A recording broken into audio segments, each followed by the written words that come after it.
Kalau web kami ada Ada ya? di fhcsekuritas.co.id. Oke. IG-nya kami di fhc.sekuritas-Indonesia. Ya, silakan nanti DM aja bisa ya. Ya, bisa. Iya. Atau kalau ya tetap protokol kesehatan bisa datang ke kantor, itu buka nggak kalau Buka selama sih Mas, pandemi ya? buka. Cuman kalau mau nyaman, toh sekarang bisa online. Oh ya gitu ya, Iya, pembukaan silakan. akun online. Ya ya, ini menarik sekali karena menyambung kemarin dari Bursa Efek Indonesia Kantor Perwakilan Yogyakarta ya. Mas Irfan juga sudah menjelaskan bagaimana sebenarnya peluang investasi pasar modal ini masih sangat terbuka luas di Indonesia, khususnya juga di Ya. Jogja ya Mas ya. Jadi mungkin saya tambahkan ya, Ya. dari informasi dari Pak Irfan, saya matur nuwun Ya, sekali disupport karena kalau untuk khusus di Jogja itu pertumbuhan investor kebetulan kami alhamdulillah Ya. 84% dari total investor syariah di Yogyakarta itu di kami Mas. Oh gitu. Iya. Oke. Ya. Jadi karena kebetulan juga memang kami kerjasama dengan kampus-kampus Ya. perguruan tinggi Islam maupun Udah gerai-gerai ya di sana. ya betul, itu yang kemudian dari total sekitar 6.000 something investor syariah di Jogja, ya 5.000 sekian itu di kami. Oke. Artinya sebenarnya semangat teman-teman anak-anak milenial maupun Ya. generasi Z, Ya. nah, itu sebenarnya luar biasa. Ya. Jadi X, Y, Z kalau kita Ya. mungkin kok kita itu loh saya, saya gitu, saya generasi X lah. Ya, Terus ya, mungkin ya. yang Z, terus kemudian yang Z, itu Ya. tuh udah luar biasa Ya, untuk betul. masuk. Karena memang buka akun itu kan hanya dengan 100.000 ya sudah dapat rekening Bursa Efek ya. Rekening efek ya. Silahkan sekali lagi kalau kemarin minggu depan masih ragu-ragu, pengen, nah itu tadi berkah dan untung. Nah, Ini karena gini Mas, pandemi ini terutama di bulan Maret itu indeks harga saham gabungan, rata-rata harga saham di Indonesia itu kan jatuh banget. Ya, mungkin dunia juga ya. Semuanya ya, bisa ya, dikatakan global seperti ya. itu. Ya. Nah, salah satu saham yang menarik pada saat jatuh kemarin itu adalah BRI Syariah, Mas. BRI Syariah. BRI Syariah itu cuma sekitar harganya 150-an. 150 rupiah per lembar ya. Kalau ya. satu lot berarti satu lot berarti satu berapa lot itu? Cuman 15.000 Mas. Berarti kan minimal satu lot ya? Satu lot. Oh, oke. Kan bisa dibayangkan. Jenengan tahu ketika BRI naik pada saat ini di bulan November menjelang sampai Desember naik 1.690 Mas. Juk biye itu kan hitungan. Berarti kalau kemarin saya langsung des gitu ya, punya uang 10 juta ya, gitu 10 kalinya Mas. 10 kalinya ya? Iya. Bener Mas itu Mas. Kok nggak ngasih tau dari dulu? Lalu ketemu lagi. Tahu gitu nggak jualan sepeda saya.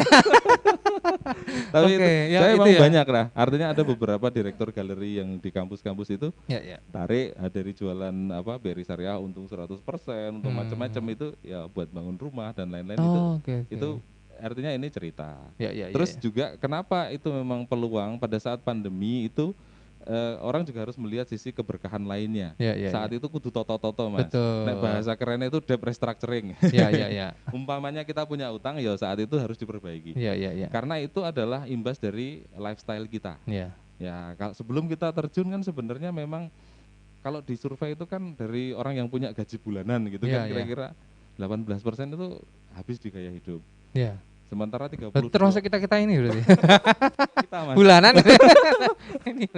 32%-nya itu hobi hutang. Yang 50 kena lagi. yang 50% itu nggak ngerti apa itu simpanan, tabungan dan investasi. Sama itu tadi ya, kalau kemarin bahasa Mas Irfan adalah dana darurat ya. Iya, betul. Jadi dana darurat itu bagian dari istilah kerennya crisis protocol. Jadi kudu nyiapke yang namanya aset-aset termasuk saving, investing, baru kemudian di situ kita ada yang namanya dana darurat atau liquid asset. Nah, kalau saya kan salah satu liquid asset itu ojo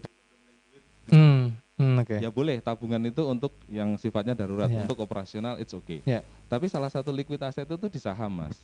Karena saham itu jual cuma butuh 2 hari untuk cair. Berarti jadi, sekarang jual Selasa cair ya karena ada weekend ya.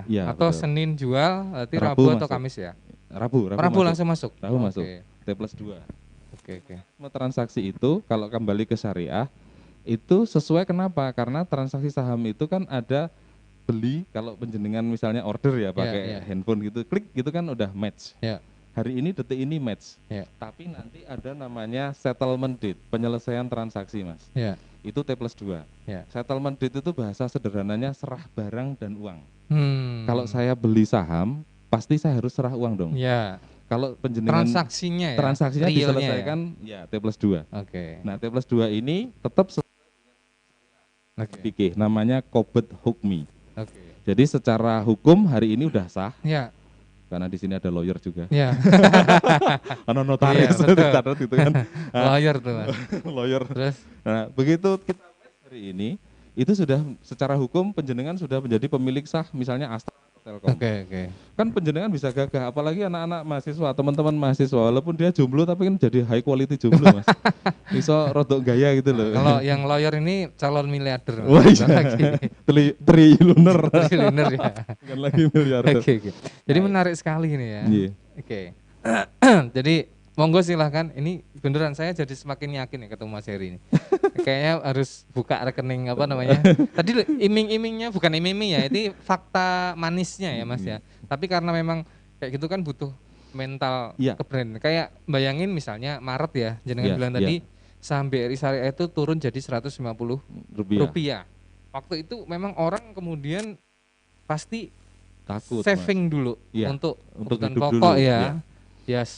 Nah ini dia intuisi keberanian kemudian itu jadi yang membedakan ya. Apa namanya pialang saham berarti ya? Apa, boleh kalau dulu pialang. Yang penting bukan pialang kabut, Mas. Kalau dulu pialang kan gitu ya Mas ya. Kayak filmnya apa itu? Apa namanya? Aduh, saya lupa namanya. Aduh, itu Mas. Ya itu. Will Smith itu loh Mas, Will Smith. Aduh, pialang saham apa ya? Hah? Pursuit of Happiness ya, itu kan menceritakan begitu ya. Bagaimana dia pernah sukses, pernah jatuh dan seperti itu. Nah, mungkin bisa untuk tambahan Mas. Salah satu kalau orang itu kan ditanya caranya sugih. Iya. Kayak itu kan gimana? Salah satunya kan menikah ini misalnya. Justru di menikah hadap sana Mas. Menikah. Sama sana. Oh iya. Itu belum. Jomblo ya. Jomblo fisabilillah.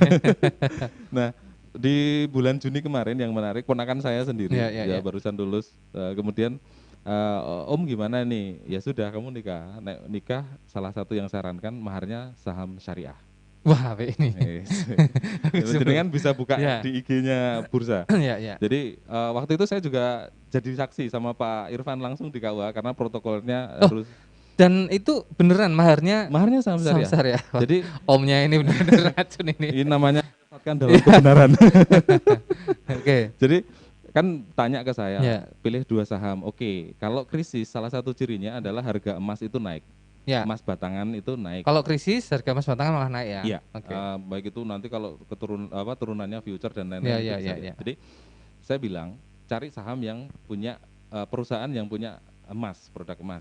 Salah satunya kalau mau cari BUMN Antam. Antam ya. Nah, waktu itu Aneka Tambang kami bertahap karena dia dari ya udah bertahap dulu beli dari harga 500 sampai 600 Mas. 620 maksimal. Jenengan tahu berapa sekarang Mas? 1.200. 1.200. Itu dari Juni. Sudah 2 kali lipat. Nah, berarti so nikah meneh toh Mas. Ini nih menyesatkan ini benar. Maksudnya ya. Karena saya mau bicara fikihnya orang menikah itu maharnya itu harus bisa mencukupi istri. Betul Mas. Tinggal. Betul. Dalam atau buruk lah. Maksudnya ditinggal itu tadi nambah lagi wah ini. Bukan. Iya bukan ya. Jika terjadi. Iya betul. Karena memang begitu ya seharusnya. Misalnya kenapa disarankan memang yang bisa cepat dijual ya kan Mas maharnya ya. Atau uang. Anak ekonomi bertumbuh Mas. Bertumbuh ya. Nah ini yang lebih kerennya bertumbuh supaya misalnya suatu saat ada kebutuhan mendesak misalnya. Atau suaminya lagi nggak punya usaha yang bisa diandalkan itu bisa untuk menghidupi gitu ya.